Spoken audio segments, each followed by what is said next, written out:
With the government banning consumption of beef in mainland India, Nobody ever uses mainland India. That's only mainland China. what about the minorities living in those areas, Sadhguru? Suppose I like to eat you. You're denying me my food. It is not a religion, it's a certain sense of humanity. Thank you, Sadhguru. Next question is rather controversial, and you have also addressed this, but we are putting it again here because it is quite relevant. As is known that the majority of population in the state of Meghalaya is that of beef eaters. With the government banning consumption of beef in mainland India, people have an idea that the government is trying to control the very food habits of the citizens of a democratic nation. If beef is to be banned because of religious reasons, isn't it against the idea of secularism? And if it is for the environmental point of view, as you said, why not mutton ban or chicken ban, which are also reasons for greenhouse gas emission? Well, let me change one aspect of the question. Nobody ever uses mainland India. That's only mainland China. Okay. Rest of India.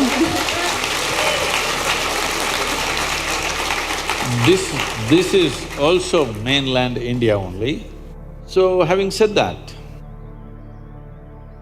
now the reason why it is banned in many major states in the thing, and at the same time they've not touched this here, is in those states there is a huge emotion about that. Democracy, you talked about secularism, democracy is always about considering the concerns of the people. When there is such a big emotion, it's better you take that into thing. And everybody thinks this law came in the last 4 years. No, this law has been there since 1950. So this has been the way we have been running the country. We make a law and we don't have the courage to implement it. Now some hothead on the street, he decides to enforce the law. When mob tries to enforce the law, it will happen in cruel ways. It will happen in ridiculous and in archaic ways of doing things. So this is something we must decide. If we make a law, do we have the courage to implement the law? Do we have the means to implement the law? Otherwise, better there is no such law. So now, in the major states, if you do not implement it, there will be backlashes, there'll be violence. So implement it, there is some kind of grouse happening, a small group of people. It's better to manage them rather than create a on-the-street battleground, okay? You don't want that right now because we are poised for economic development. Everything is being done to see social unrest doesn't happen. So here traditionally, see even in India, this is a very gender-biased law. You can only not slaughter a female cow. You can slaughter a bull, you can slaughter a buffalo. Look at this, gender discrimination. You can slaughter me but not you. Only cow protection, because in this culture, this is a pastoral culture, where we have an understanding. Now it's different, but in the past, if there is a bad agricultural year, if there is a famine, we used to have serious famines in this country, if there is a famine, if I have 2 cows in my house, my children will live. You don't have cows, your children will die. This is a wisdom stuck in people's minds.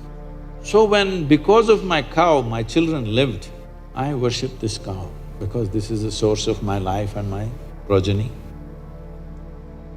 So there is a very deep engagement with the cow, in the sense when I was growing up, we were never fed milk from multiple cows.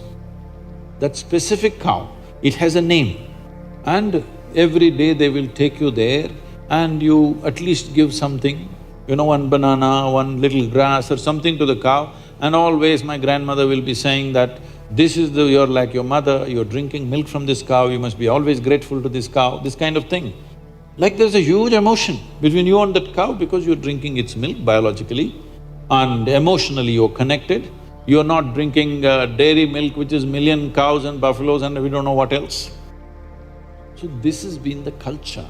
Because of that, because we've drunk the milk of this cow, if we tomorrow want to eat the cow, that is considered cannibalism, not cow slaughter. I want you to understand this. It is deep-rooted in us because like our mother, this cow gave us milk.